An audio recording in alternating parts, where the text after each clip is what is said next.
شهر رمضان الذي أنزل فيه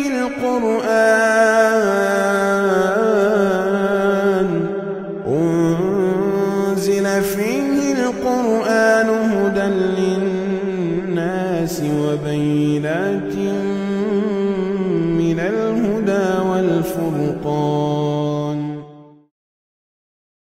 السلام علیکم ورحمۃ اللہ وبرکاتہ. قرآن حکیم کے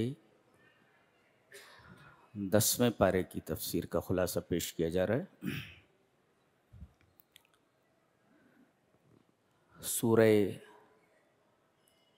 انفال چل رہی ہے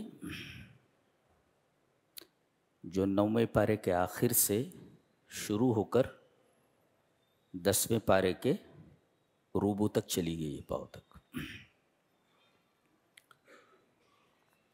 ابتدا میں یہ بتایا گیا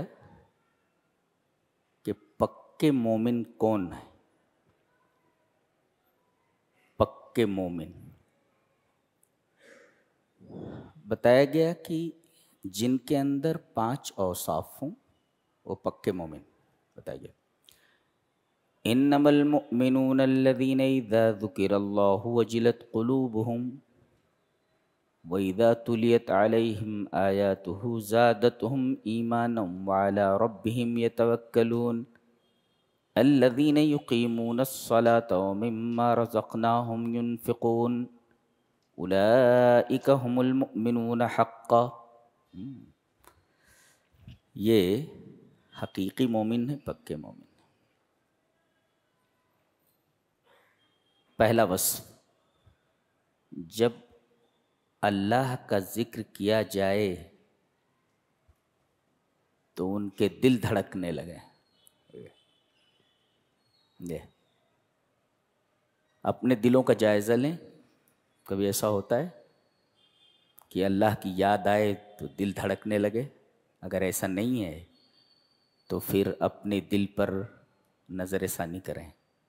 دل میں کہیں نہ کہیں گڑبڑی ضرور ہے جی، اور اتنا ایمان موجود نہیں. اللہ کا ذکر کیا جائے تو ان کے دل دھڑکنے لگتے ہیں. ایک وَإِذَا تُلِيَتْ عَلَيْهِمْ آيَاتُهُ زَادَتْهُمْ ایمانا، اور جب قرآن کی آیتیں ان کے اوپر تلاوت کی جاتی ہیں تو ان کا ایمان بڑھ جاتا ہے. جی، اس سے ایک بات یہ معلوم ہو کہ ایمان گھٹتا ہے اور بڑھتا ہے. نمبر 3 وَعَلَىٰ رَبِّهِمْ يَتَوَكَّلُونَ، اور وہ اپنے رب ہی پر توکل کرتے ہیں. یہاں ظرف مقدم ہے، اس وجہ سے حصر پیدا ہو گیا جملے میں. اپنے رب ہی پر توکل کرتے ہیں. اور کل میں نے بتایا تھا کہ توکل کا مفہوم کیا ہوتا ہے. آپ اسباب اختیار کریں اور نتیجہ اللہ پر چھوڑ دیں، اس کو کہتے ہیں توکل. اسباب اختیار کریں اور نتیجہ اللہ پر چھوڑ دیں. دکان کھولیں اور اس کے بعد نتیجہ اللہ پر ڈال دیں، اس کو توکل کہتے ہیں. 3 الذین یقیمون الصلاۃ، جو نماز کی پابندی کرتے ہیں. 4 ومما رزقناہم ینفقون، اور اللہ نے جو انہیں دیا ہے اس میں سے وہ خرچ کرتے ہیں. خرچ کرنے کی کئی قسمیں ہیں. ایک تو فرض ہے جیسے زکوٰۃ ہے، جو حولان حول کے بعد ہوتا ہے، یعنی سال کے اختتام پر ہوتا ہے. 7.5 تولہ سونا ہو تو اس میں 2.5% کے حساب سے زکوٰۃ نکال دی جائے. چاندی 52.5 تولہ ہو، اس میں سے 2.5% کے حساب سے زکوٰۃ نکال دی جائے. اور روپیہ اتنا ہو جتنے روپے سے آپ 7.5 تولہ سونا یا 52.5 تولہ چاندی خرید سکیں. اس میں بہتر یہ ہے کہ چاندی کو معیار بنایا جائے تاکہ فقراء کا فائدہ ہو. 52.5 تولہ چاندی کے بقدر اگر آپ کے پاس پیسہ ہے تو 2.5% کے حساب سے آپ زکوٰۃ نکال دیں. اس کے علاوہ بہت سارے صدقات اور بھی ہیں، جیسے صدقات واجبہ میں سے ایک صدقہ ہے صدقۃ الفطر، یہ واجب ہے، یہ امیر غریب سب کے اوپر ہے جو بھی روزہ رکھتا ہو۔ تو اللہ نے جو دیا ہے اس میں سے خرچ کرتے ہیں۔ اللہ نے یہ نہیں کہا کہ تم کماتے ہو اس میں سے خرچ کرو، لا، ہم نے جو دیا ہے مال ہمارا ہے، تمہیں صرف امین بنایا گیا ہے، تو یہ امانت ہے، اور جس طرح امانت رکھنے والا کہے اور جہاں جہاں خرچ کرنے کے لیے کہے وہاں وہاں خرچ کریں۔ آپ اپنی منمانی سے مال خرچ نہیں کر سکتے، یہ تو ایسے ہی ہوا جیسے مال کسی کا ہے اور آپ بلا اس کی اجازت کے مال میں تصرف کر رہے ہیں، ظاہر ہے کہ یہ جائز نہیں ہے۔ کن کن لوگوں کو دینا ہے؟ آگے سورہ توبہ کے اندر اٹھ کے 8 مصارف بیان کیے گئے ہیں، زکوٰۃ کے اور صدقات کے 5 مصارف ہیں جو تیسرے پارے میں بیان کیے گئے ہیں۔ ذہن میں رکھا جائے کیا کہ سورہ توبہ میں زکوٰۃ کے جو مصارف ہیں وہ 8 بتائے گئے ہیں۔ ان 8 جگہوں کے علاوہ کہیں بھی آپ زکوٰۃ کو صرف نہیں کر سکتے، اور آدمی جب صدقہ نکالے تو صدقہ کہاں خرچ کرے یہ بیان کیا گیا سورہ بقرہ کے آخر میں کہ للفقراء الذین احصروا فی سبیل اللہ۔ نمبر 1، جو اللہ کے راستے میں روک دیے گئے ہیں اور غریب ہیں، جیسے کوئی عالم ہے، اب وہ مسجد ہی کا ہو کر رہ گیا ہے، مؤذن ہے وہ مسجد ہی کا ہو کر رہ گیا ہے، کوئی اور ذریعہ آمدنی وہ اختیار نہیں کر سکتا، اس لیے کہ 5 وقت کی اذان پر بالکل رائٹ ٹائم اسے پہنچنا ہے اور اذان دینا ہے، 24 گھنٹے کی ڈیوٹی ہے۔ اسی طرح جو امام ہے اسے 5 وقت نماز پڑھانے کے لیے آنا ہے۔ اگر وہ کوئی بزنس شروع کرتا ہے کامیاب ہو جائے تو اچھا ہے، لیکن اکثر ایسا ہوتا نہیں، اس لیے کہ بزنس میں پھنس کر کے پھر علم سے دور ہو جاتا ہے۔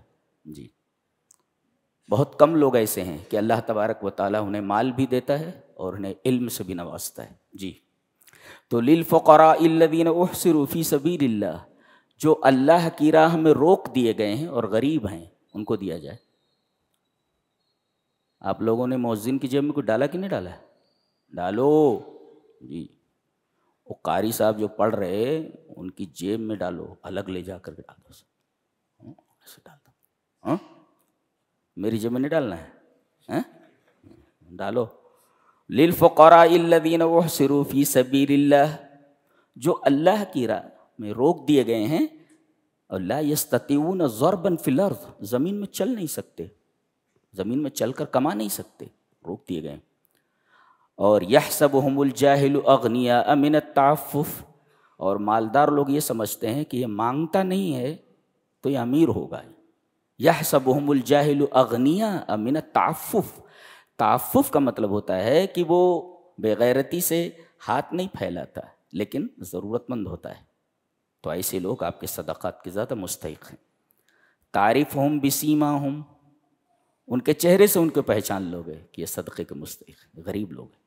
3، لا یسألون الناس الحافا، لپٹ کر نہیں مانگتے، دے بابا، ارے بھائی جاؤ، دے بابا، نہیں دے گا بولے، نہیں دے، تو لا یسألون الناس الحافا، جو لپٹ کر نہیں مانگتے۔ جی، یہ 5 قسمیں ہیں جن کے اوپر صدقات جو آدمی اپنی مرضی سے نکالتا ہے وہ خرچ کرے، اور جو زکوٰۃ واجبہ ہے وہ اپنی مرضی سے نہیں، وہ اللہ کی مرضی سے نکالا جائے۔ جی، وہ ضروری ہے، فرض ہے، اور اس کے مصارف بھی بیان کر دیے گئے ہیں۔ تو اگر یہ 5 چیزیں کسی کے اندر پائی جائیں، اللہ کا ذکر آئے تو دل دھڑکنے لگے، اللہ کی آیتیں تلاوت کی جائیں تو آنکھوں سے آنسو بہہ پڑیں، ایمان بڑھ جائے۔ ایمان بڑھنے کا کیا مطلب ہے؟ قرآن پڑھا جا رہا ہے اور آدمی رو رہا ہے، اللہ کی یاد آئے تو آدمی کا دل دھڑکنے لگے، اور جب اللہ کی آیات تلاوت کی جائے تو آنکھوں سے آنسو جاری ہو جائے۔ ایمان بڑھنے کا یہی مطلب ہے نا، کچھ اثر پذیری کا اظہار ہونا چاہیے نا، اور اپنے رب پر توکل، نماز کی ادائیگی اور اللہ کی راہ میں خرچ۔ اگر یہ پانچوں چیزیں پائی گئیں، پانچ اوصاف، اولئک ھم المؤمنون حقا، یہ حقیقی مومن ہے، پکے مومن، ان کی جزا بتائی جا رہی ہے، بدلہ، لہم درجات عند ربہم، ان کے رب کے پاس ان کے درجات ہیں، ایک درجہ نہیں، کئی درجے ہیں اللہ کے ہاں، اللہ ہی جانتا ہے، وہ مغفرۃ، اور اللہ کی طرف سے بخشش ہے، معاف کر دے گا اللہ، وہ رزق کریم، ایک رزق ملتا ہے محنت کر کے، ایک رزق ملتا ہے دھاندلی کر کے، ایک رزق ملتا ہے ایسے دے دیا جاتا ہے، لیکن ایک رزق ہوتا ہے رزق کریم، دیا جائے تو پوری عزت کے ساتھ دیا جائے، پوری عزت کے ساتھ، پورے اکرام کے ساتھ دیا جائے۔ جنت میں جتنی نعمتیں انسان کو دی جائیں گی پورے اکرام کے ساتھ، بڑی عزت کے ساتھ، اللہ بڑی عزت کے ساتھ دی جائے۔ رزق دیا جاتا ہے مگر رزق کریم نہیں ہوتا ہو کہ ہر چیز جو دی جائے وہ پورے اکرام اور پورے اعزاز کے ساتھ دی جائے۔ جی، یہ اللہ تبارک و تعالیٰ کی طرف سے انعام ہے۔ بہت سارے درجات ہیں، مغفرت ہے، اور رزق کریم ہے، یعنی جو بھی رزق دیا جائے گا وہ رزق کریم ہے، انتہائی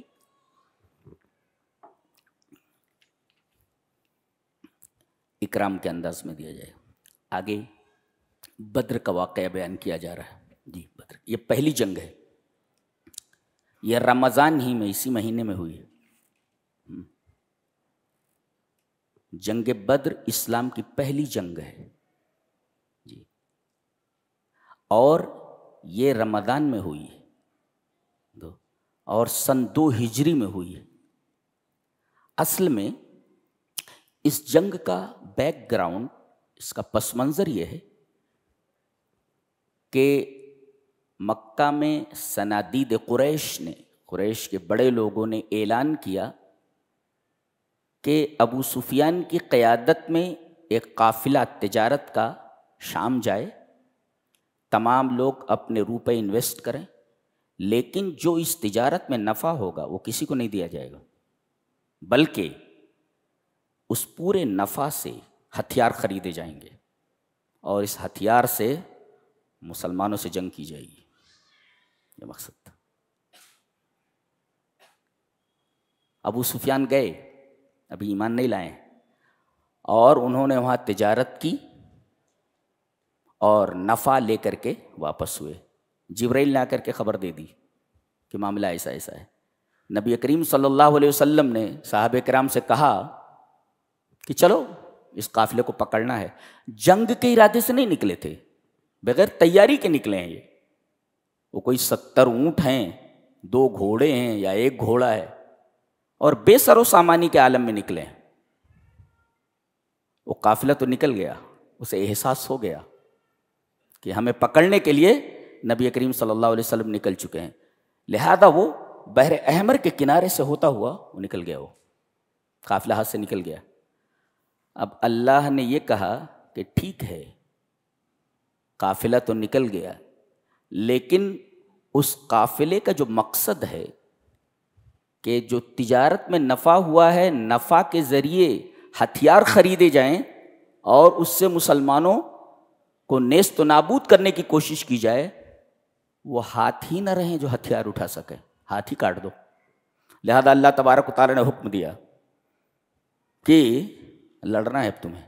لو، تمام صحابہ کرام حیران ہیں کہ ہم تو لڑنے کے لیے نہیں نکلے ہیں، ہمارے پاس کوئی تیاری ہی نہیں ہے جنگ کی۔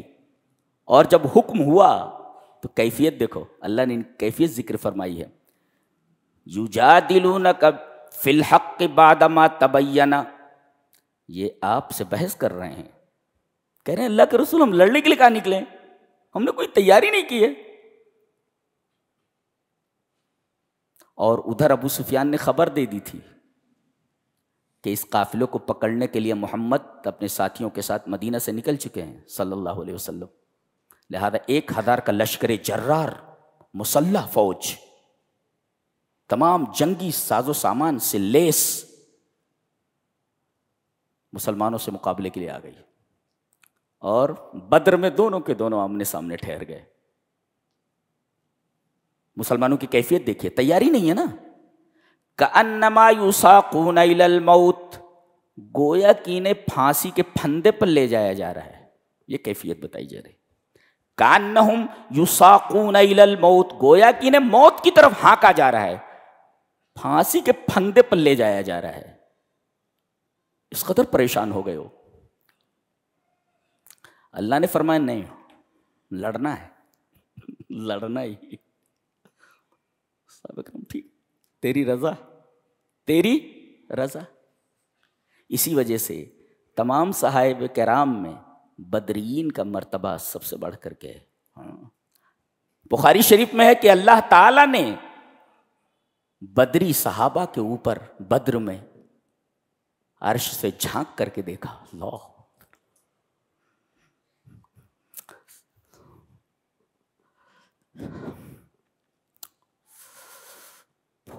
ایسے لوگ بھی ہیں جنہیں رب تعالی عرش سے جھانک کر دیکھے، کتنا بڑا مرتبہ ہو سکتا۔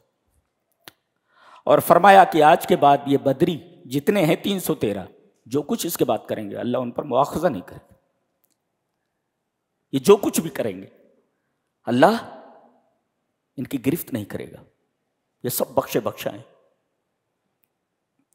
یعنی موت تک اللہ ان کی حفاظت کرے گا کہ کسی غلطی میں مبتلا نہ ہو۔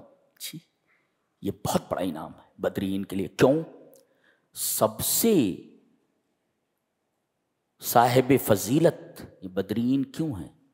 اس لیے کہ بغیر تعداد کے، بغیر عددی قوت کے، اور بغیر اسلحے کی قوت کے، اللہ کے حکم سے انہوں نے یہ جنگ کی ہے۔ ان کے پاس نہ عددی قوت تھی اور نہ ان کے پاس اسلحے تھے، انہوں نے اللہ کی رضا کے لیے جنگ کی، انہوں نے پرواہ نہیں کی کہ جان جاتی ہے یا مال جاتا ہے۔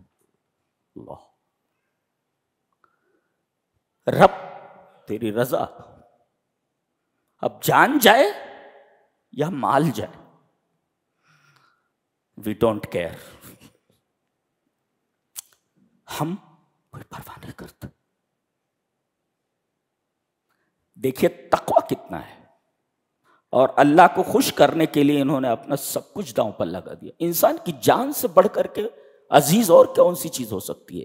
انہوں نے جان اپنی داؤں پر لگا دی۔ اللہ نے فرمایا تم نے میری رضا کے لیے میری بات مانی ہے تو اب ہم انعامات کی بارش کر دیتے تمہارے اوپر، اور تمہارے ساتھ فرشتوں کو بھیج دیتے ہیں۔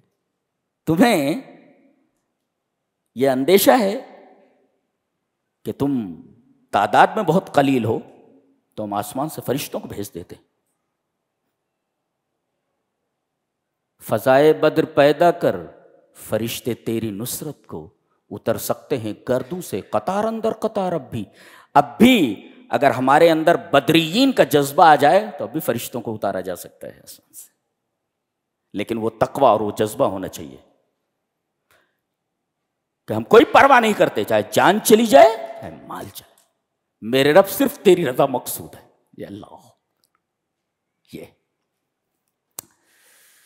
جبکہ حالت یہ بتا دی گئی کانما یساقون الی الموت، گویا کہ انہیں موت کی طرف ہانکا جا رہا ہے۔ مدد میں آگے جا رہا ہوں، انی ممدکم بألف من الملائکہ، 1000 فرشتے آ رہے ہیں امداد کے لیے۔ انی ممدکم، میں مدد بھیج رہا ہوں، کس چیز کی؟ بألف من الملائکہ، الف مس 1000، تو 1000 آف 1000 اینجلس یہ آ رہے ہیں. انی ممدکم بالف من الملائکہ، 1000 فرشتے آ رہے ہیں. یہ پہلی مدد. اس پوری سورہ کے اندر آپ دیکھیں گے تو اس کا جو نصف اول ہے، فرسٹ ہاف، اس کے اندر یہ بتایا گیا ہے کہ للنصر قوانین، مدد کے قوانین ہیں، اور وہ ہیں 2، قوانین مادیہ و قوانین روحانیہ، قوانین معنویہ. فرسٹ ہاف کے اندر یہ بتایا گیا ہے کہ وَمَن نَّصْرُ إِلَّا مِنْ عِنْدِ اللَّهِ، فتح اور مدد اللہ کی طرف سے ہوتی ہے. جی. اور آگے سورہ توبہ کے اندر یہ بات بتائی گئی کہ ایک جنگ اور بھی ہے، جنگ حنین. اس میں تقریباً 10,000 صحابہ کرام سے زائد ہیں. انہوں نے کہا کہ ہم 313 تھے تو میدان بدر ہمارے ہاتھ آ گیا. آج تو ہماری تعداد اتنی ہے کہ آج ہمارا دشمن کیا بگاڑ سکتا ہے. آجبتکم کثرتکم، تمہاری کثرت نے تمہیں عجب میں ڈال دیا. تم یہ بھول گئے کہ مدد اللہ کی طرف سے آتی ہے. تعداد اور اسلحے سے جنگ نہیں جیتی جاتی، اللہ کی مدد سے جنگ جیتی جاتی ہے. یہ تم کیسے بھول گئے؟ بخاری شریف کی روایت ہے کہ جیسے ہی یہ وادی حنین میں اترے فراز سے نشیب کی طرف، تو قبیلہ حوازن کے قدر اندازوں نے، تیر اندازوں نے انہیں تیر کی باڑھ پر رکھ لیا، تیروں کی باڑھ پر رکھ لیا.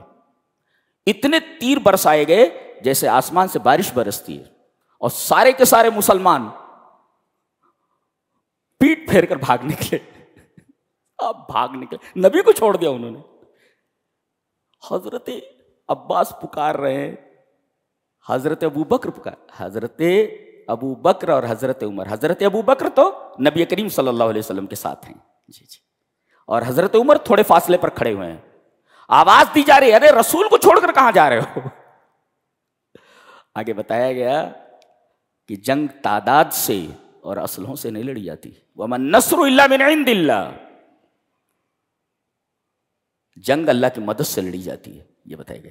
تو فرسٹ ہاف کے اندر یہ بتایا گیا اس سورہ کریمہ کے کہ وَمَن نَّصْرُ إِلَّا مِنْ عِنْدِ اللَّهِ، مدد اللہ کی طرف سے آتی ہے. ایک. اور سیکنڈ ہاف کے اندر یہ بتایا گیا کہ مدد ایسے نہیں آتی، کچھ تیاریاں کرنی ضروری ہیں. وَأَعِدُّوا لَهُم مَّا اسْتَطَعْتُم مِّن قُوَّةٍ، تھوڑی ہی تیاری کرو مگر تیاری کرو، تیاری ہونی چاہیے. تو یہ ہے قوانین روحانیہ اور یہ ہے قوانین مادیہ. دونوں قوانین نصر کے لیے ضروری ہیں. قوانین مادیہ بھی، ساز و سامان اور اسلحے، یہ ضروری. تیاری کرو گے تب اللہ تبارک و تعالیٰ کی مدد آئے گی. تو 2 قوانین ہیں نصر کے، مدد کے. تو 1000 فرشتے آئے. جی. آگے وہی کہتا ہے وَمَا جَعَلَهُ اللَّهُ إِلَّا بُشْرَى وَلِتَطْمَئِنَّ بِهِ قُلُوبُكُمْ. یہ فرشتے کس لیے اترے؟ لڑنے کے لیے نہیں. کبھی کبھی دیکھا کہ کوئی مسلمان ذرا ہلکا پڑ رہا ہے تو وہاں فرشتہ آگے بڑھ کر کے مار دیتا تھا اس کو. بس اتنا ہی، بس اتنا ہی. وجہ بتائی گئی کاہے کے لیے آئے ہیں یہ، ورنہ ایک ہی فرشتہ بھیج دیا جاتا. 1000 فرشتوں کو بھیجنے کی کیا ضرورت؟ ایک فرشتے کی قوت اتنی ہے کہ زمین پر پاؤں مار دے تو زمین پر زلزلہ آ جائے. معلوم ہے فرشتے کی قوت ہے، نور کا بنا ہوا ہوتا ہے، اتنا طاقتور ہوتا ہے. 1000 فرشتوں کو بھیجے جانے کی کیا ضرورت؟ اس کی وجہ بتائی گئی وَلِتَطْمَئِنَّ بِهِ قُلُوبُكُمْ، تاکہ تمہارے دل مطمئن رہیں. آدمی تنہا ہو، دائیں بائیں آگے پیچھے دیکھتا ہے تو اسے ڈر لگتا ہے کہ میں تنہا ہوں، لیکن پتہ چلے کہ میرے ساتھ اتنے لوگ ہیں، پھر وہ جم کر لڑتا ہے، اس کا دل مطمئن ہو جاتا ہے. وہی بتایا گیا وَمَا جَعَلَهُ اللَّهُ إِلَّا بُشْرَى وَلِتَطْمَئِنَّ بِهِ قُلُوبُكُمْ، تاکہ تمہارے قلوب، تمہارے دل مطمئن ہوں. اچھا. اور اس کے بعد وہ قانون بتایا گیا وَمَن نَّصْرُ إِلَّا مِنْ عِنْدِ اللَّهِ. یہ قانون ہے، قانون ربانی ہے کہ مدد صرف اللہ کی طرف سے. اچھا. تو فرشتے ایک انعام. دوسرا اذ یغشیکم النعاس امنۃ منہ، لڑنے سے پہلے ان کو اونگ آ گئی، تھکے ہوئے تھے نا، تھکے ہوئے لوگ دل جمعی کے ساتھ نہیں لڑ سکتے، لڑنے کے لیے نشاط چاہیے، آدمی جب نشیط ہوتا ہے، ایکٹیو ہوتا ہے، تب لڑتا ہے، تھکے ہوئے لوگ دل جمعی کے ساتھ، پامردی کے ساتھ نہیں لڑ سکتے، تو اللہ نے ان پر نیند طاری کر دی، اونک، نیند کی وجہ سے ان کی تکان دور ہو گئی۔ جی یہ ایک مدد، کہہ رہے تھے کہ لوگوں کے سر ان کے کندھوں پر ڈھل کے جا رہے تھے، اسی نیند اللہ نے طاری کر دی، جو سونا نہیں چاہ رہا ہے اس کے اوپر بھی نیند طاری کر دی گئی، تو یہ اندر سے فریش ہو گئے، یہ ہے اعداد نفسی، اعداد نفسی۔ اور دوسری مدد بارش آ گئی، بتائیے صحرا میں بارش، ترستے رہتے ہیں لوگ وہاں بارش کے لیے، کہتے ہیں کہ بارش آ گئی، اور اس بارش سے انہوں نے وضو کیا، غسل کیا، یہ دیکھیں یہ بھی اعداد نفسی ہے، فریش ہو گئے، یہ وضو کیا اور غسل کیا۔ اور تیسری مدد آگے فرمائے گئے، اذ انتم بالعدوۃ الدنیا وہم بالعدوۃ القصویٰ، تم نیچے سائیڈ میں تھے اور کفار کی فوج اوپر سائیڈ میں تھی، اور پانی جب برستا ہے تو اوپر سے نیچے کی طرف آتا ہے، فراز سے نشیب کی طرف، ظاہر ہے کہ پانی برسنے کے بعد مسلمانوں کی طرف پانی آ رہا تھا، تو ریت پوری کی پوری بیٹھ گئی، جس پر چلنا آسان ہو گیا، اور وہاں بارش کی وجہ سے پوزیشن لینا کافروں کے لیے دشوار ہو گیا۔ یہ اللہ کی تیسری مدد ہے، دیکھ رہے ہیں آپ، مدد پر مدد ہے۔ اذ یغشیکم النعاس امنۃ منہ وینزل علیکم من السماء ماء، اللہ نے آسمان سے پانی نازل فرمایا، جی، وَلِيَرْبِطَ عَلَىٰ قُلُوبِكُمْ، تاکہ اللہ تبارک تعالیٰ تمہارے دلوں کو مضبوط کر دے، وَيُثَبِّتَ بِهِ الْأَقْدَامَ، دیکھو پہلے دل مضبوط کرنے کی بات آئی، پھر قدم کے مضبوط کرنے کی بات آئی، اس کا مطلب اگر آدمی کا دل مضبوط نہ رہے تو قدم ثابت نہیں رہتے، ثابت قدمی کے لیے ثابت قلبی ضروری ہے، جی، تو پہلے دل کا ذکر آیا، وَلِيَرْبِطَ عَلَىٰ قُلُوبِكُمْ، تاکہ تمہارے دلوں کو مضبوط کرے، وَيُثَبِّتَ بِهِ الْأَقْدَامَ، اور تمہارے قدموں کو جما دے، پہلے تمہارے دلوں کو جما دے، دل اگر جم گیا تو پیر جمتے ہیں، دل اگر اکھڑ جائے تو پھر پیر اکھڑ جاتے ہیں، لہذا ترتیب میں دل کو پہلے لایا گیا، قدم کو بعد میں لایا گیا، جی، وَلِيَرْبِطَ عَلَىٰ قُلُوبِكُمْ وَيُثَبِّتَ بِهِ الْأَقْدَامَ۔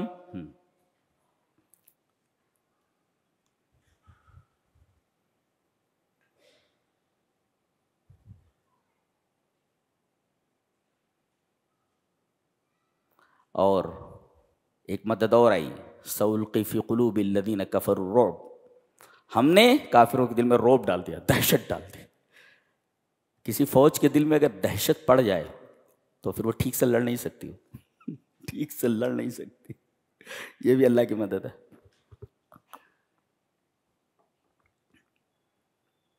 اور آرڈر دیا گیا کہ اس جنگ میں جو آگے ہے پیچھے نہیں بھاگے گا، میدان چھوڑ کر بھاگنے کی اجازت نہیں، جی، میدان چھوڑ کر بھاگنے کی اجازت نہیں ہے، وہ کہتے ہیں نا مرو یا مارو، کوئی بھاگ نہیں سکتا، اگر کوئی پیچھے ہٹ رہا ہے تو پوزیشن لینے کے لیے، وہی بتایا گیا، بھاگ نہیں سکتے، اجازت نہیں ہے ایسا بھاگنے کی، مرو یا مارو۔ یا ایھا الذین آمنوا اذا لقیتم الذین کفروا زحفا فلا تولوہم الادبار، پیچھے نہیں پلٹنا ہے تمہیں، ومن یولہم یومئذ دبرہ الا متحرفا لقتال، کسی جنگی داؤں کے لیے، جنگی داؤں پیچ کے لیے پیچھے تو ہٹ سکتے ہیں، لیکن میدان چھوڑ کر بھاگنے کی اجازت نہیں ہے، جی، مرو یا مارو، اس کا حکم دیا گیا۔ اور پھر اللہ تعالیٰ نے نبی کریم صلی اللہ علیہ وسلم کے بارے میں احادیث آئی کہ نبی کریم صلی اللہ علیہ وسلم کے ایک چھوٹا سا خیمہ لگا دیا گیا، آپ پورے میدان جنگ کے منظر کو دیکھ رہے ہیں، صحابہ کرام صف بندی کر چکے لڑنے کے لیے، کافروں نے بھی صف بندی کر لی، یہیں آپ نے وہ تاریخی دعا فرمائی رو رو کر کے کہ میرے رب آج اس میدان میں تیرے وہ بندے جمع ہیں کہ اگر ان کو آج مار دیا گیا تو قیامت تک روئے زمین پر تیرا کوئی نام لیوا نہیں رہے گا. یہ خلاصہ ہیں اس امت کے. جی پوری روح امت کی یہاں آ گئی. اگر یہ مار دیے گئے تو قیامت تک زمین پر تیرا کوئی نام لیوا باقی نہیں رہے گا. آپ دعا فرما رہے ہیں, بے قراری اتنی ہے دعا کے اندر کہ بار بار آپ کی چادر مبارک آپ کے کندھے سے سرک جا رہی ہے اور پیچھے حضرت ابو بکر بار بار آپ کے کاندھے پر چادر کو رکھ رہے ہیں اور بول پڑے, بس کیجئے اللہ کے رسول, اللہ کی مدد آ چکی. کون بول رہا ہے؟ صدیق اکبر. تو ایک تو تیاری ہے, دوسری کتنی شرائط ہیں, ایمان, اللہ کی رضا اور پھر دعا. تیاری کے ساتھ دعا, خالی دعا سے کام نہیں ہوتا. اس لیے کہ مدد کے لیے دو قوانین ہیں, قوانین ربانیہ, قوانین مادیہ. خالی دعا سے مسائل حل نہیں ہوتے جی, ساتھ ساتھ میں تیاری بھی ضروری ہے, اعمال بھی ضروری ہے. جی اعمال کچھ بھی نہیں ہے, نہ نماز پڑھنا ہے, نہ روزے رکھنا ہے, کچھ دعا خالی مانگ رہا ہے, خالی دعا مانگ رہا ہے. تو یہ قوانین ربانیہ ہے کہ قوانین مادیہ, دونوں مل کر.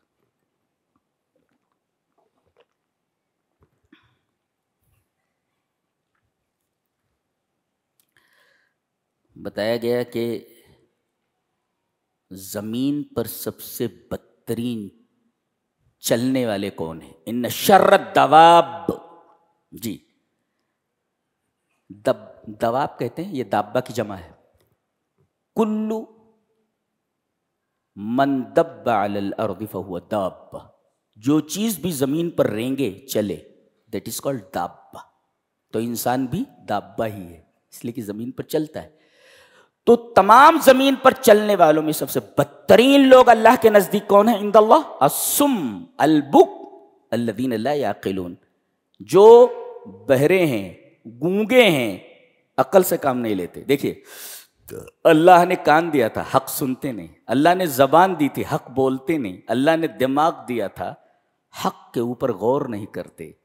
یہ تین چیزیں ایسی ہیں اگر یہ آ جائیں تو اللہ کے نزدیک سب سے بدترین دابہ ہے, سب سے بدترین شخص ہے.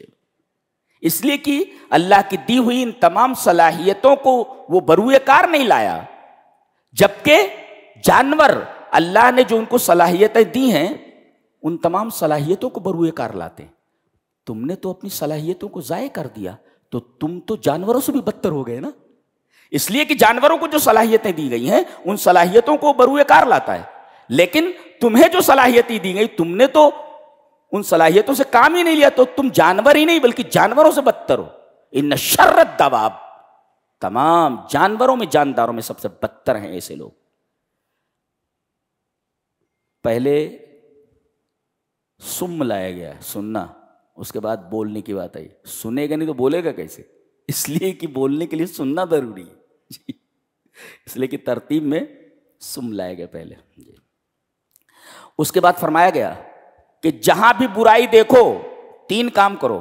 طاقت ہے تو برائی کو ہاتھ سے روک دو, اور اگر ہاتھ سے روکنے کی طاقت نہیں تو زبان سے روکو, اور زبان سے روکنے کی طاقت نہیں ہے تو دل میں برا سمجھو. دل میں برا سمجھنے کا مطلب یہ ہے کہ ایسے لوگوں کے ساتھ مت بیٹھو.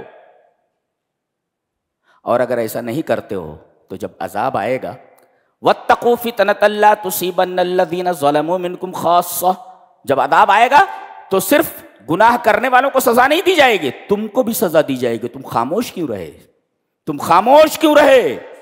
تو گناہ دیکھ کر خاموش رہنا اور نہی عن المنکر سے رک جانا در حقیقت ان کی صف میں شامل ہونے کے مرادف ہے. اور جب عذاب آئے گا تو صرف ظالموں کے اوپر نہیں, ظلم دیکھ کر خاموش رہنے والوں پر بھی اللہ کا عذاب آتا ہے. جی جی. اس کے بعد ایک بہت حسین بات بتائی جا رہی ہے, مضبوطی سے پکڑو. کیا؟ قال بعض السلف, بعض سلف نے کہا کہ اللہ نے ہمارے لیے دو امان رکھے ہیں. دو امان ہمارے لیے, ایک امن ہے وجود النبی, ہمارے نبی جناب محمد رسول اللہ صلی اللہ علیہ وسلم وجود مبارک, اور دوسرا استغفار. اب نبی کریم صلی اللہ علیہ وسلم کا انتقال ہو چکا تو ایک امن تو چلا گیا, وہ بقی الآخر, دوسرا باقی رہ گیا. کیا؟ استغفار. اب عذاب کو اگر روکنا ہے, پہلے تو نبی کا وجود تھا جو عذاب آنے سے مانے تھا، لیکن اب نبی اس دنیا میں نہیں رہے، چلے گئے، لہذا اب اس کی جگہ پر استغفار ہے، بقی الآخر، دوسری چیز باقی رہے گی۔ اب جب تک استغفار کرتے رہو گے، اللہ سے اپنے گناہوں کی معافی مانگتے رہو گے، عذاب نہیں آئے گا۔ وہی فرمایا گیا، کیا نکتہ بیان کیا گیا ہے، اللہ اکبر، سبحان اللہ وبحمدہ۔ وما کان اللہ لیعذبہم وانت فیہم، اللہ کو کیا پڑی ہے کہ ان کو عذاب دے جب آپ ان کے درمیان ہیں۔ اللہ، نبی کا وجود کتنا مقدس ہوتا ہے، کتنا بابرکت ہوتا ہے کہ وہ جب تک امت میں رہے، ہمارے نبی کا وجود اتنا مقدس اور مبارک کہ جب تک وہ امت کے درمیان ہے امت پر عذاب نہیں آتا۔ اور اس کے چلے جانے کے بعد ایک چیز اللہ نے رکھ دی ہے کہ ہمارا نبی تو ہمارے پاس آ گیا، اب ایک چیز تمہارے درمیان ہے، کیا؟ ایک امن، استغفار۔ اگر تم اللہ سے اپنے گناہوں کی معافی مانگتے رہو گے، عذاب نہیں آئے گا۔ جی، وما كان الله ليعذبهم وانت فيهم وما كان الله معذبهم وهم يستغفرون، اللہ کو کیا پڑی ہے کہ ان کو عذاب دے جب تک وہ استغفار کرتے رہتے۔ یہاں یستغفرون ہے، گرامر میں اس کو مضارع کا صیغہ بولتے، یعنی آج استغفار کر لیا تو ضروری نہیں کہ مسلسل کرتا رہے، مسلسل کرے تو اچھا ہے۔ نبی اکریم صلی اللہ علیہ وسلم فرمایا، میں دن میں 100 مرتبہ سے زیادہ استغفار کرتا ہوں۔ جی، تو اگر نہ کر سکے کل کر لے، پرسوں کر لے، اسی وجہ سے یستغفرون کہا گیا، مستغفرون نہیں کہا گیا۔ ایک قاعدہ ہے۔ اچھا،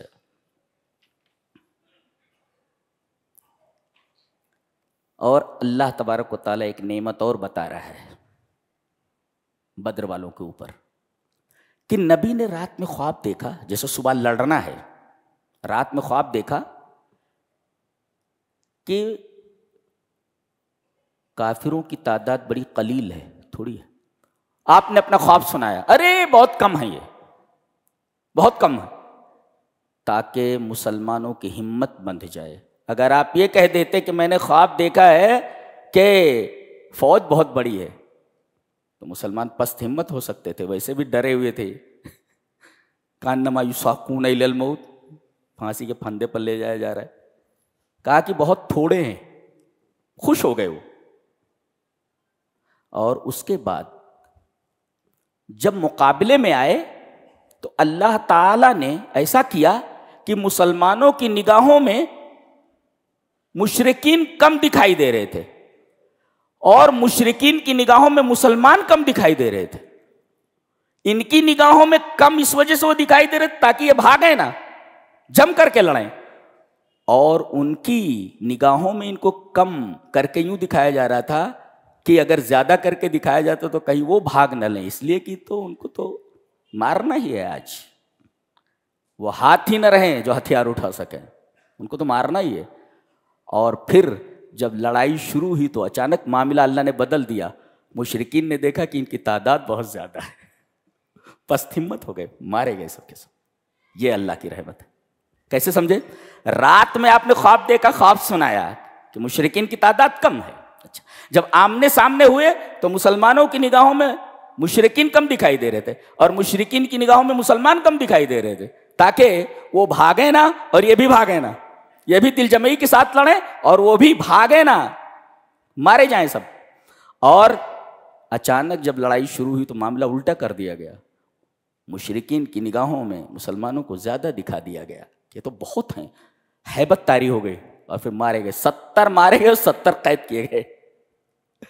بے سر و سامانی کے عالم میں مسلمانوں کو یہ فتح نصیب ہوئی ہے، اللہ تعالیٰ یہ ذکر ہے یہاں پہ۔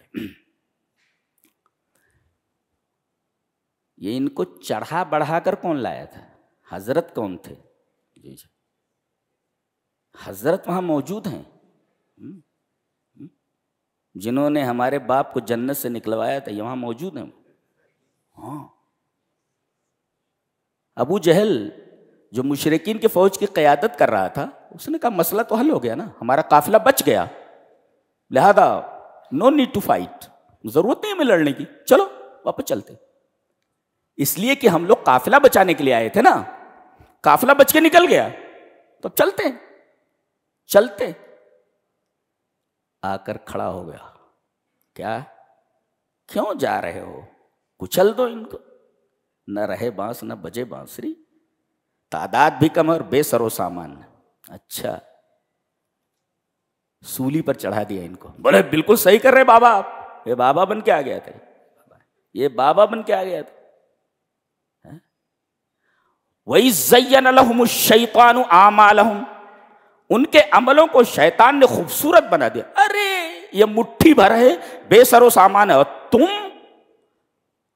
ہم کہتے ہیں. یہ ہم جہاں آتا ہے جس کو اہنکار بولتے، اہنکار آدمی کو لے ڈوبتا ہے. ہم بولے وَإِذْ زَيَّنَ لَهُمُ الشَّيْطَانُ أَعْمَالَهُمْ وَقَالَ لَا غَالِبَ لَكُمُ الْيَوْمَ مِنَ النَّاسِ، آج تمہارے اوپر کوئی غالب ہونے والا نہیں ہے. اور وَإِنِّي جَارٌ لَكُمْ، میں ہوں نا تمہارے ساتھ، میں ہوں نا تمہارے ساتھ. یہ دیکھو تو کہہ رہا ہے ہم ہیں تمہارے ساتھ، بولتا ہے. فَلَمَّا تَرَأَتِ الْفِئَتَانِ، جب دونوں فوجیں آمنے سامنے ہو تو نَكَصَ عَلَىٰ عَقِبَيْهِ، تو پیٹ پھیر کر بھاگا. لوگوں نے کہا صاحب بابا کہاں جا رہے ہو؟ قَالَ إِنِّي بَرِيءٌ مِّنكَ، میں تم سے بری ہوں. انی ارا ما لا ترون، میں جو دیکھ رہا ہوں وہ تم نہیں دیکھ رہے. اس لیے کہ فرشتوں کے ساتھ ہی رہتا تھا نا، یہ دیکھ لیا کہ اتر رہے ہو، یہ بھاگا.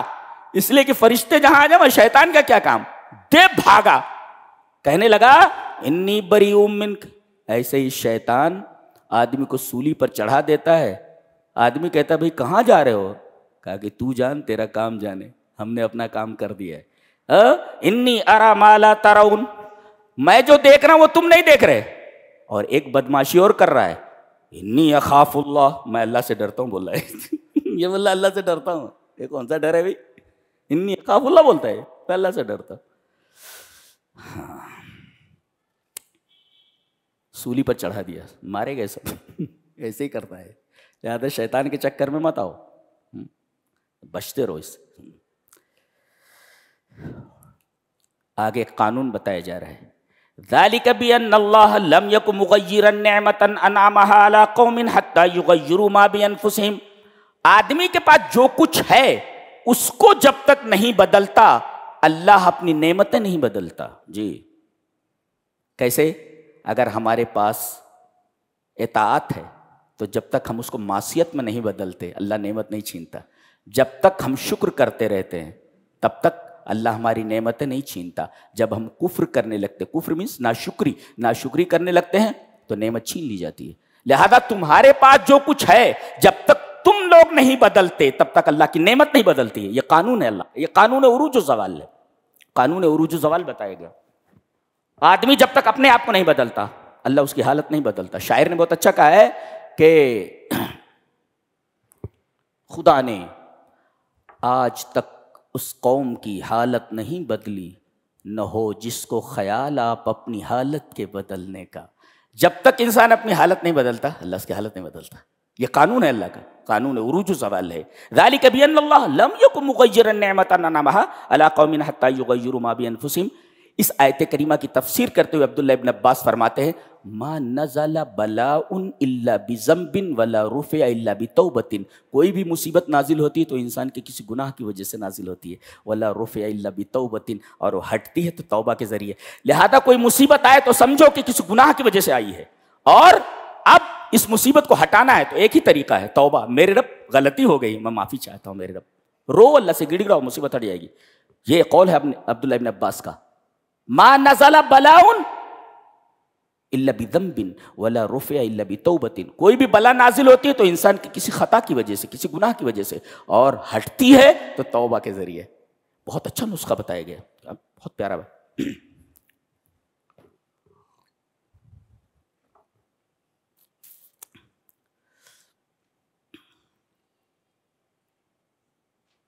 ایک اصول اور بتایا جا رہا ہے.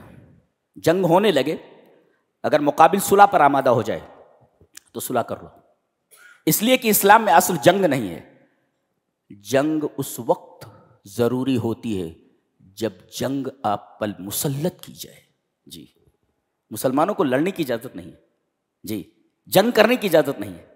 ہاں اگر جنگ مسلط کر دی جائے تو پھر ہٹنے کی اجازت نہیں ہے. پھر ہٹنے کی اجازت، پہلے تو لڑنے کی اجازت نہیں ہے جی، لیکن اگر جنگ مسلط کر دی جائے تو پھر ہٹنے کی اجازت نہیں ہے. اولاً تو ہم چھیڑتے نہیں، جب کوئی چھیڑتا ہے تو ہم چھوڑتے نہیں، یہ ہے قانون، یہاں سے نکلا ہے جی۔ وَإِن جَنَحُوا لِلسَّلْمِ فَاجْنَحْ لَهَا، اسلام میں جنگ کی اجازت نہیں، خامخواہ لڑنا بھیڑنا یہ اجازت نہیں ہے اسلام میں۔ اب جنگ خامخواہ مسلط کر دی گئی تو اولاً تو لڑنا نہیں ہے، لیکن لڑائی اگر مسلط کر دی جائے تو ہٹنا نہیں ہے، یہ ضابطہ ہے، یہ اجازت نہیں دیتا اسلام اس کی کہ ہٹیں آپ۔ مسلمانوں کی 4 قسمیں ہیں بتائیے یہاں۔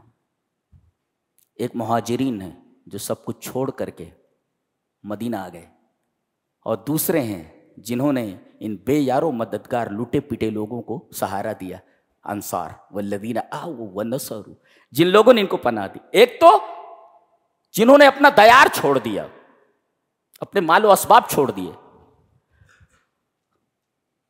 ایک صاحب سے کہا گیا یہاں آ کر کے خوب کمایا تو نے، باہر سے آ کر کے یہاں سے کچھ لے نہیں جا سکتا، جانا ہو تو خالی ہاتھ جا، کپڑے تک اتار لیں گے تیرے، ہم یہ احسان کر رہے ہیں کہ تیرے بدن پر کپڑا چھوڑ رہے ہیں۔ جائیداد بنائی تھی، کہا کہ سب لے لو مگر ہمیں جاننے دو۔ اللہ، یہ ایمان ہے، ایمان جس کو کہتے ہیں، ایمان کے لیے سب کچھ چھوڑ دینا۔ تو ایک ہے مہاجرین، اللہ کے لیے انہوں نے سب کچھ چھوڑ دیا، اور جہاں گئے انہوں نے اپنی آغوش کھول دی ان کے لیے، آؤ والذین آؤوا ونصروا۔ اللہ، اچانک ایک چھوٹی سی جگہ میں معمولی لوگ ہوں، ان کی ریہیبلیٹیشن کے لیے، ان کے ٹھہرنے کے لیے اچانک اتنا انتظام کرنا، یہ بہت ساری چیزوں کا تقاضا کرتا ہے، لیکن اللہ نے بندوبست کیا، مواخات کرا دی، یہ تمہارا بھائی، یہ تمہارا بھائی، یہ تمہارا بھائی، یہ تمہارا، اور ایسا بھائی بنا دیا کہ وراثت میں حصہ دیا جائے۔ بعد میں یہ حکم منسوخ ہوا وراثت میں بھی حصہ ملے، بعد میں یہ حکم منسوخ ہو گیا، نہیں۔ تو ایک مہاجرین جو لوٹے پٹے آئے، اور دوسرے لوٹے پٹے آنے والے لوگوں کے لیے اپنی باہیں کھول دینا، اور انہوں نے مدد کا ایسا منظر پیش کیا ہے کہ دنیا پیش نہیں کر سکتی۔ حضرت سعد ابن ربیع کہتے ہیں میری 2 بیویاں ہیں، دیکھ لو، جو پسند آئے اس کو طلاق دے دیتا ہوں، عدت کے بعد اس سے نکاح کر لینا۔ بہت بڑے لوگ ہیں، بہت بڑے لوگ۔ لہذا اگر کامیاب ہونا چاہے تو یا تو مہاجر بن جاؤ یا پھر انصار بن جاؤ۔ اللہ کے پیارے بننا چاہے تو یا تو مہاجر بن جاؤ، یا پھر انہوں نے تو اللہ کے لیے اپنا گھر چھوڑ دیا، اپنا مال و اسباب چھوڑ دیا، اور ان لوٹے پیٹے لوگوں کے لیے باہیں کھول دی انہوں نے۔ تو اگر کامیاب ہونا تو یا تو مہاجر بن جاؤ یا پھر انصار بن جاؤ۔ خرچ کرنا ضروری ہے، جی۔ تو مؤذن صاحب کو پکڑو، کہاں ہیں بھائی؟ جی، وہ قاری صاحب کو بھی پکڑو، اتنا خوبصورت قرآن پڑھتے ہیں۔ وہ ہمارے صدر صاحب ہیں، کیا نام ہمارے سمیع اللہ الجامع، ان کا بھی مدرسہ ہے، ذرا دیکھو، ان کا بھی خیال رکھو۔ مسجد کے اندر بہت سارے اخراجات ہیں۔ وہ دادیوں کو بھی بولتا ہوں، انہوں نے پوٹلیاں جو رکھی ہیں نا سونے میں بھر بھر کر کے، کہیں چھپا رکھا ہے یا دیوار میں گاڑ رکھا ہے، نکالو وہاں سے، جی نکالو۔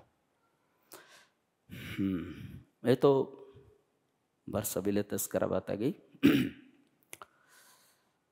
تو یا تو مہاجر بنو، یہ ایک قسم ہے، دوسرے انصار بنو، 2، اور تیسری قسم جو صلح حدیبیہ کے بعد ایمان لائے، یہ تیسری قسم ہے مسلمانوں کی، اور چوتھی قسم جو فتح مکہ تک ایمان نہیں لائے تھے، فتح مکہ کے بعد ایمان لائے۔ یہ 4 قسمیں، جی، مسلمانوں کی 4 قسمیں۔ پھر سورہ برات شروع ہوتی ہے، اس میں بسم اللہ نہیں ہے۔ ابن جزئی نے لکھا ہے، اور یہ قول حضرت علی کی طرف منسوب کیا ہے، کہ حضرت علی فرماتے ہیں کہ البسملۃ امان، بسم اللہ الرحمن الرحیم امان ہے، وبراءۃ یعنی ہادی سورہ، وبراءۃ نزلت بالسیف، اور یہ سورہ کریمہ تلوار کے ساتھ اتری ہے۔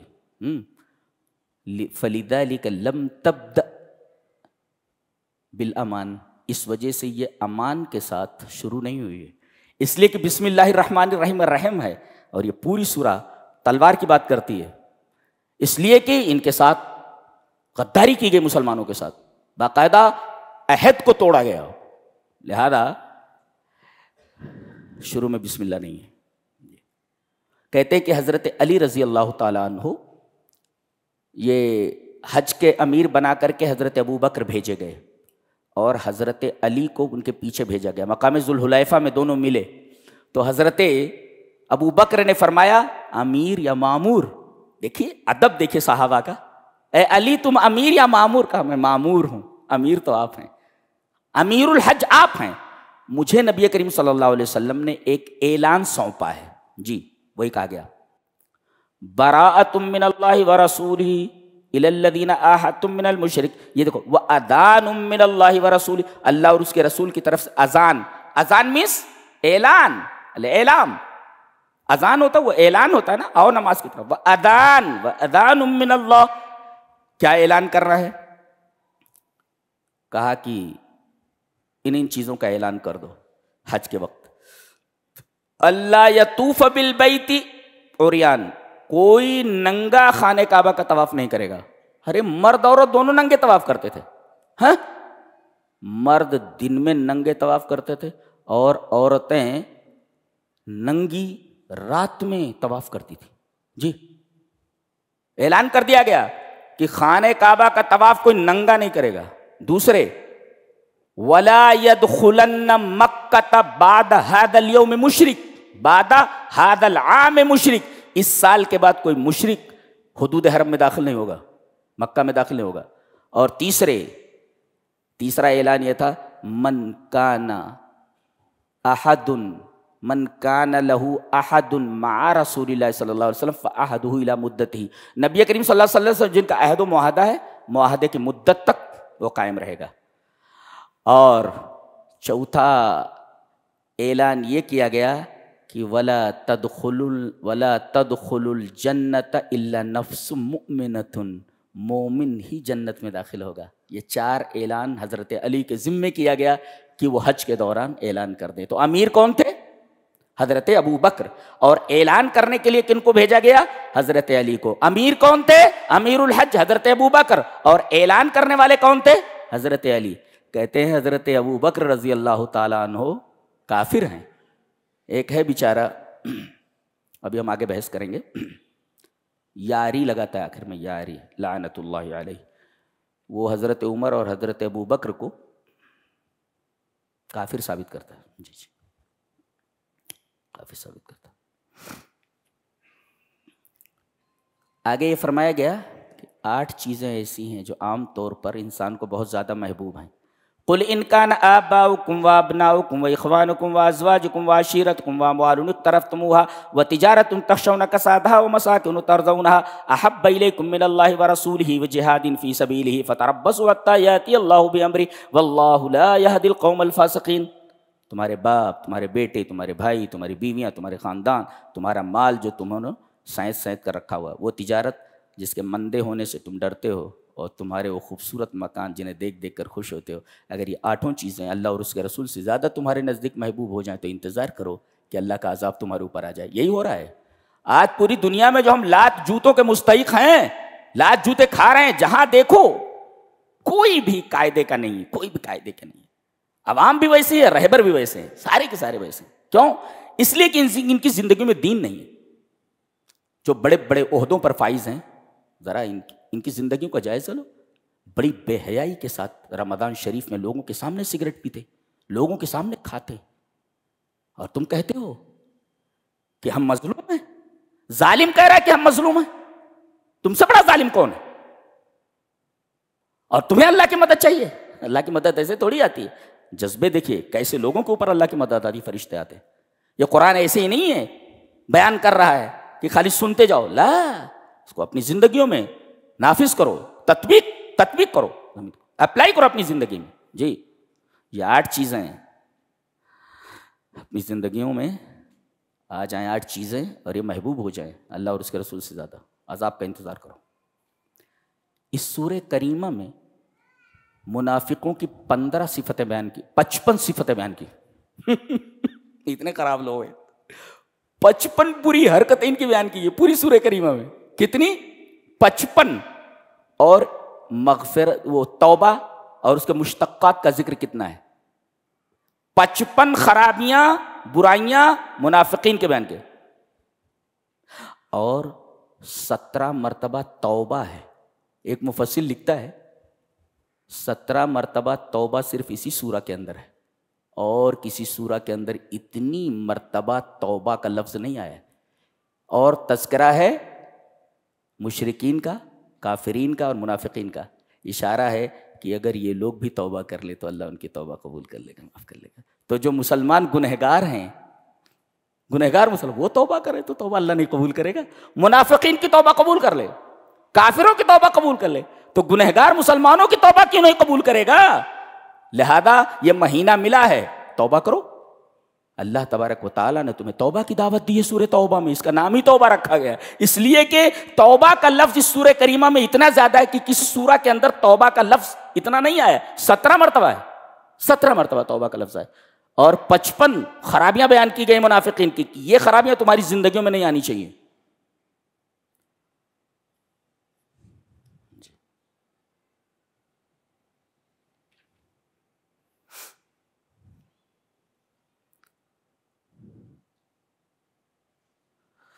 اللہ اکبر.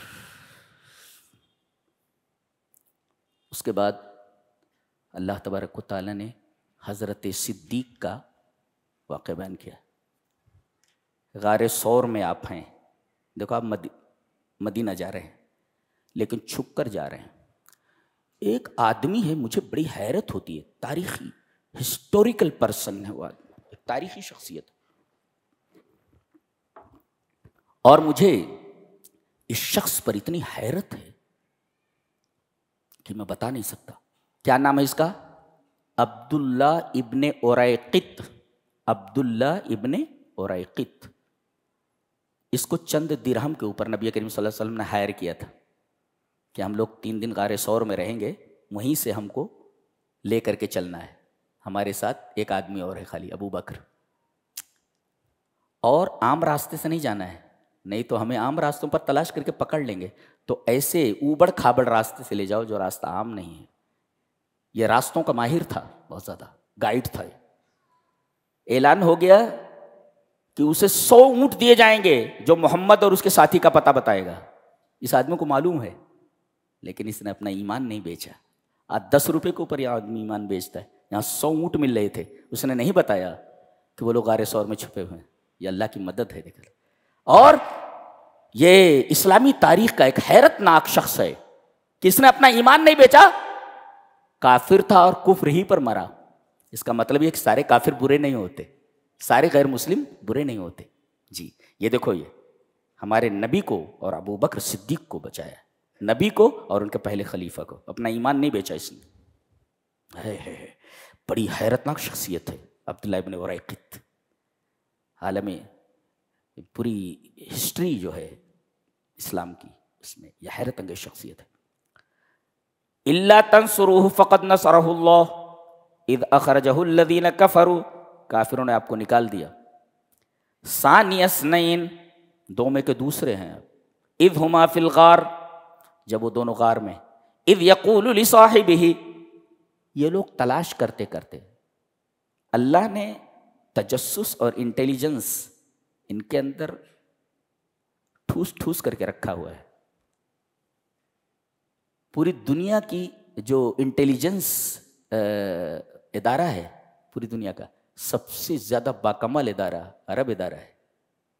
آپ چل رہے ہوں گاڑی، اقامہ پلیز، اقامہ، پتہ چل جاتا ہے، پتہ نہیں کسے، ان کے پاس اقامہ نہیں ہے. ہمارے ایک ساتھی، وہ میرا ایک پروگرام تھا مسجد نبوی شریف کے تھوڑا آگے بلہ دین کیمپ میں، ایک لیکچر تھا میرا. تو ایک صاحب بیان کرنے لگے. حی الخندق ہوٹل میں ہم لوگوں کو ٹھہرایا گیا تھا، مدینہ کے لوگوں نے بلایا تھا مجھے. وہاں کی جالیات میں ایک لیکچر تھا، اور ایک مکہ شریف میں تھا، حرم کے بازو میں ایک لیکچر تھا میرا. وہاں کی محبت میں نے دیکھی، اتنی محبت کرتے ہیں لوگ. اللہ اکبر. یہاں کے انڈین ہیں، پاکستانی ہیں اور بنگلہ دیشی ہیں. اللہ اکبر. بہرحال تو ایک صاحب کہنے لگے کہ یہاں بہار کا یا کہیں کا ایک شخص تھا، وہ عمرے کے ویزے پر آیا اور یہیں ٹھہر گیا، اور 5-6 سال تک خوب کمایا دوا کر کے، خوب گھر ور بنا لیا اس نے۔ ایک دفعہ اس کو دوستوں نے بھیجا کہ جا بازار سے سبزی لے کر کے آ جا اور جلدی آ ذرا سا، ہم لوگوں کو کام پہ جانا ہے۔ گیا، گھنٹہ ہوا، 2 گھنٹہ ہوا، 4 گھنٹہ ہوا، ان لوگوں نے کھانا وانا کھا لیا، چلے گئے۔ اس کا فون آ رہا ہے، ارے بولے کہاں ہے؟ فون کر، بولے بمبئی ایئرپورٹ پر کھڑا ہوں، ننگا، بولے کچھ ہاتھ میں نہیں ہے، فرسٹ فلائٹ سے بھیج دیا گیا۔ بولے 4-5 سال تک چھپا ہوا ہے، اس کو یہاں ٹھہرانا ہی نہیں ہے، فرسٹ فلائٹ سے اس کو بھیجو۔ بولے بمبئی میں کھڑا ہوں۔ بولے ہوا کیا؟ بولے وہ سبزی لینے کے لیے گیا، ایک متوے نے دیکھ لیا، تعال یا محمد، نبی کے نام سے بلایا انہوں، ادھر عیش بین اقامہ، بولے معافی اقامہ، ارکب السیارہ، گاڑی میں بیٹھ، فرسٹ فلائٹ سیدھا بامبے، روح بمبئی، روح انڈیا، بتا دی۔ تو بڑے ہوشیار ہوتے، یہ پتہ لگا لیتے اس کے پاس اقامہ ہے کہ نہیں۔ تو یہ لوگ تلاش کرتے کرتے نبی کریم صلی اللہ علیہ وسلم اور ابو بکر کے نقوش قدم کو فالو کرتے ہوئے، تتبع کرتے ہوئے وہاں تک پہنچ گئے۔ یہاں تک کہ جب آہٹ سنی تو حضرت ابو بکر نے سر اٹھا کر کے، اللہ کے رسول اگر انہوں نے نیچے دیکھ لیا تو ہم پکڑ لیے جائیں گے۔ اللہ نے فرمایا ہم نے یہاں فرشتوں کو مقرر کر رکھا تھا، ان کے چہرے موڑ دیے گئے اس طرف، اللہ ایک طریقے سے نیچے انہوں نے دیکھا ہی نہیں، اللہ کی مدد آئی۔ فرمایا گیا یہاں بھی ہماری مدد ان کے ساتھ تھی، جی ان کے اوپر ہم نے سکینت بھیجی، وَأَيَّدَهُ بِجُنُودٍ لَمْ تَرَوْهَا، اور ہم نے مدد کی ان کے ایسے لشکر سے جو لشکر دکھائی نہیں دیتا تھا۔ فرشتے آگے نیچے انہوں نے دیکھا ہی نہیں، دیکھ لیتے تو پکڑ لیے جاتے تھے۔ حضرت ابو بکر نے جب یہ کہا تو نبی کریم صلی اللہ علیہ وسلم نے اپنے ساتھی سے کہا، ساتھی دیکھے یہاں، لا تحزن، غم مت کر، ان اللہ معنا، بے شک ہمارے ساتھ۔ وہ جو یاری ہے، یاری پتہ نہیں کیا نام ہے اس کا، یاری لگاتا ہے آخر میں، وہ حضرت ابو بکر کو، حضرت صدیق کو کافر ثابت کرتا ہے۔ اسے معلوم نہیں کہ حضرت ابو بکر کا مقام کیا ہے۔ حضرت ابو بکر کون؟ اللہ کے رسول پر پہلا ایمان لانے والا، جی مردوں میں پہلا ایمان لانے والا کون؟ ابو بکر، یعنی ثانی اثنین فی الایمان، ایمان لانے میں دوسرا آدمی نبی کے بعد۔ تو ثانی اثنین فی الایمان کون؟ ابو بکر۔ اور تمام جنگوں میں نبی کریم صلی اللہ علیہ وسلم کے ہمدوش رہنے والا کون؟ ابو بکر۔ نبی کریم صلی اللہ علیہ وسلم جب بیمار ہوئے تو نماز جیسی عبادت کے لیے کس کو اپنے مصلی کے اوپر کھڑا کروایا؟ حضرت ابو بکر کو۔ نبی کریم صلی اللہ علیہ وسلم نے کس کے بارے میں فرمایا کہ سارے دروازے بند کر دیے جائیں، ساری کھڑکیاں، صرف ایک کھڑکی مسجد نبوی کی طرف کھلی رہنی چاہیے، وہ ابو بکر کی۔ اور کون ہے وہ کہ مرنے کے بعد نبی کریم صلی اللہ علیہ وسلم کے پہلو میں دفن ہے؟ ابو بکر۔ کون ہے وہ جس کی 4 نسلیں صحابی ہیں؟ یہ واحد ہے، ماں باپ دونوں صحابی ہیں۔ ان کے والد آئے بوڑھے تھے، بہت زیادہ دکھائی نہیں دے رہا تھا، ابو قحافہ ان کے والد حضرت ابو بکر کے۔ یہ نبی کریم صلی اللہ علیہ وسلم سے ملنے کے لیے آئے، بہت بوڑھے تھے۔ نبی کریم صلی اللہ علیہ وسلم فرمایا آپ بتا دیتے میں آپ سے ملنے کے لیے آ جاتا، اللہ، آپ بولتے میں آپ سے ملنے کے لیے آ جاتا، آپ کیوں آئے؟ یہ بزرگوں کے لیے عزت نبی کریم صلی اللہ علیہ وسلم کی، آپ کیوں آئے؟ بول دیے ہوتے میں آ جاتا آپ کے پاس۔ یہ نبی کا تواضع۔ داڑھی بہت سفید تھی ان کی، کہا کہ لال کر لیتے داڑھی کو، داڑھی کو سفید مت رکھو، رنگین کر لو۔ تو ابو قحافہ ہے۔ تو ان کے والدین صحابی، یہ خود صحابی، ان کے بیٹے صحابی، ان کے پوتے اور نواسے صحابی، 4 نسلیں صحابی۔ یہ ہیں حضرت صدیق اکبر۔ جی عمر بن عاص کہتے ہیں کہ مجھے غزوہ ذات السلاسل کا کمانڈر ان چیف نبی کریم صلی اللہ علیہ وسلم نے بنایا۔ میں نبی کے پاس آیا، کہا کہ اللہ کے رسول آپ سب سے زیادہ محبت کس سے کرتے ہیں؟ کہا کہ عائشہ سے۔ کہا کہ اس کے بعد کس سے کرتے ہیں؟ کہا کہ اس کے باپ سے۔ سب سے زیادہ محبت کس سے؟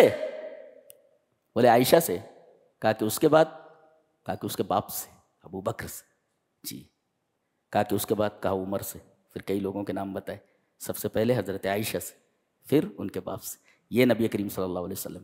اور ایک روایت کی روایت ہے، وہ کہتے ہیں سب سے زیادہ آپ محبوب رکھتے تھے فاطمہ کو، پھر علی کو. یہ روایت ضعیف ہے. اس میں جعفر ابن زیاد الاحمر ایک راوی ہے جو ضعیف ہے، جو شیعی ہے. یہ روایت صحیح نہیں ہے، ضعیف راوی ہے، اور وہ بھی صحیحین کی روایت کے مقابلے میں اس روایت کی کوئی اہمیت نہیں ہے. لہذا کلیئر بات یہ ہے، صحیح بات یہ ہے کہ نبی کریم صلی اللہ علیہ وسلم حضرت عائشہ اور ان کے باپ سے سب سے زیادہ محبت کرتے ہیں.